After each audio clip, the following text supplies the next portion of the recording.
In 1997, a kid found a VHS labeled "Do Not Play." He pressed play anyway. What he recorded after that still haunts Oregon. Some places hold memories too strong to fade. Camp Redwood was one of them. Nestled deep in the forested hills of Oregon, Camp Redwood had been around since the early 1960s, a quiet summer retreat for kids. By the summer of 1997, it was barely holding on. The cabins were old, the paint chipped, and the lake that once shimmered now smelled faintly of rust. That summer, a group of teenage counselors arrived to help keep the camp running. Among them was Alex Carter, 17, quiet, the kind of kid who preferred to see the world through a camera lens. He'd brought his dad's old Panasonic camcorder, determined to film everything for a school project.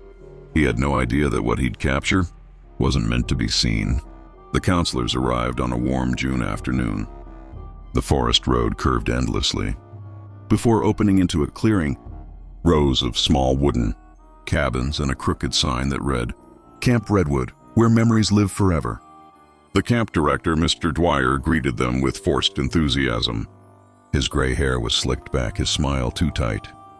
"We've had some rough years," he said, "but you kids are gonna bring life back to this place." There was Jenna, always joking and full of energy.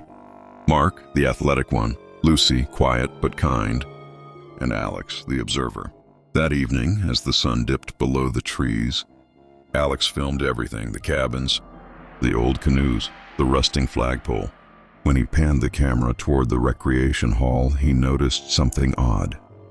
In the window, just for a moment, someone was standing there, still, watching.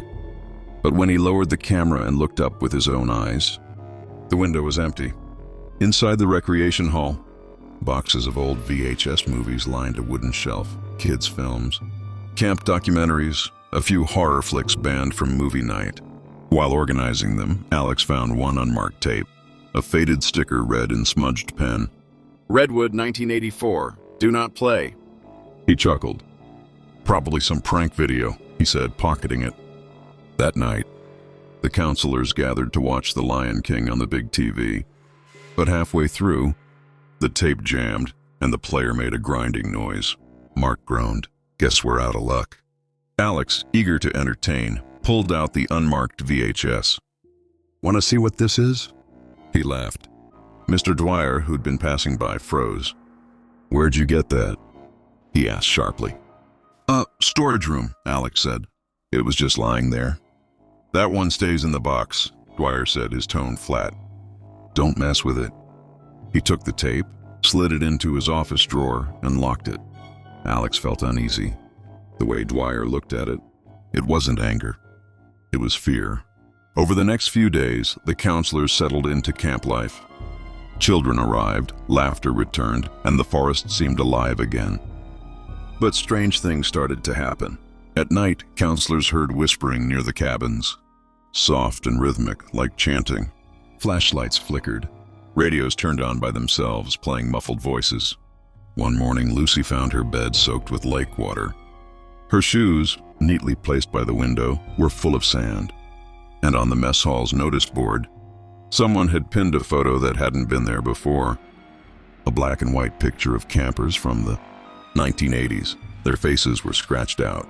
Alex couldn't shake his curiosity about the tape. Late one night, after everyone went to bed, he crept into Dwyer's office. The key still hung on a hook by the door. He opened the drawer. The tape sat there, heavier than it should have been, as if it didn't want to be lifted. He slipped it into the player and pressed play. Static, then faint laughter. The screen showed the same camp, same cabins, same lake, but brighter, livelier. Kids running, counselors waving. The timestamp said July 13th, 1984.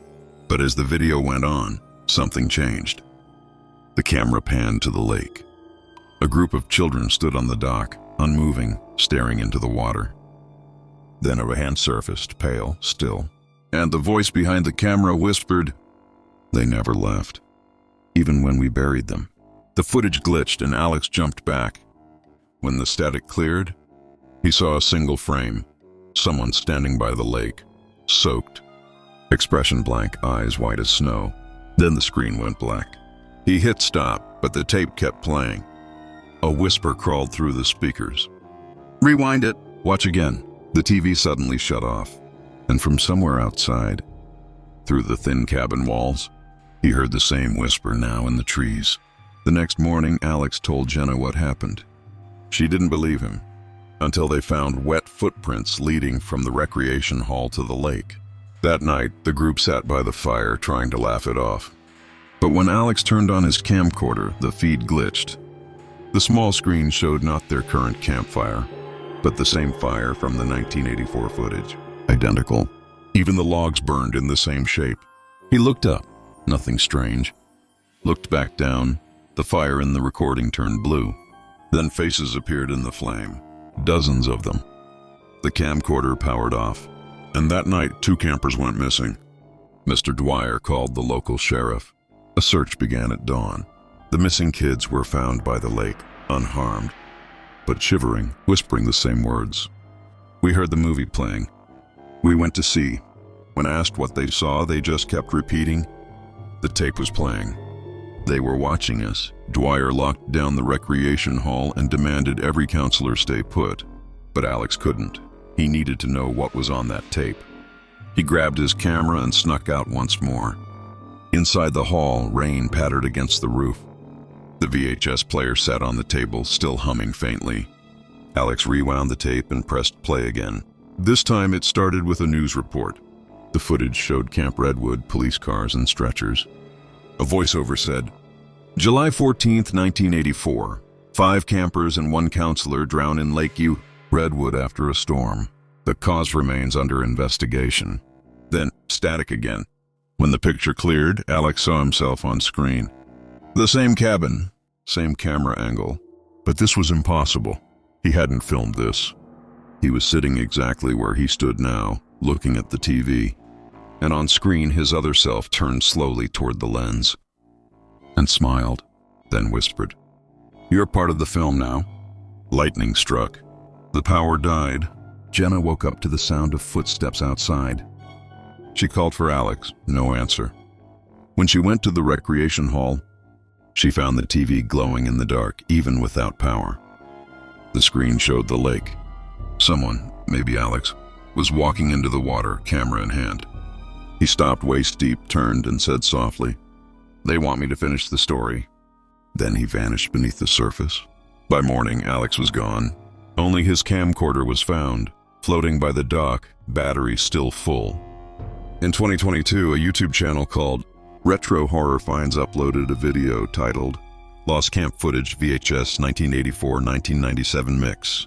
It began like a harmless nostalgia clip. Footage of kids swimming, campfires, counselors laughing. But at the 3-minute mark, the video flickered. It showed the recreation hall. The TV inside turned on by itself, and Alex appeared, drenched, his face pale and cracked like water-damaged film. He looked into the camera and whispered, "Play it again." "We're still here." The video ended abruptly. Within hours, users reported strange behavior, their screens freezing at 3:14 a.m., static whispering from speakers. Even when the video was closed, the channel deleted the upload, claiming corrupted data. But archived versions still circulate in dark web forums under the name Redwood Cut. Camp Redwood remains abandoned. Locals say the area was sealed off after repeated reports of trespassers. Hearing movie sounds from the forest, faint laughter, old camp songs, and static. Some claim they've seen light flickering inside the recreation hall, though there's no power running there. And every few years, a VHS tape surfaces on online marketplaces.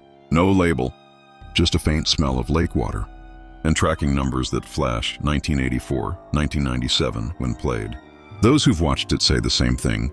The tape starts with someone else's story and ends with their own reflection, smiling back from inside the screen. Memories live forever, especially the ones that should have stayed buried. So if you ever find a VHS tape that says Redwood 1984, don't play it, because once you do, you might never stop.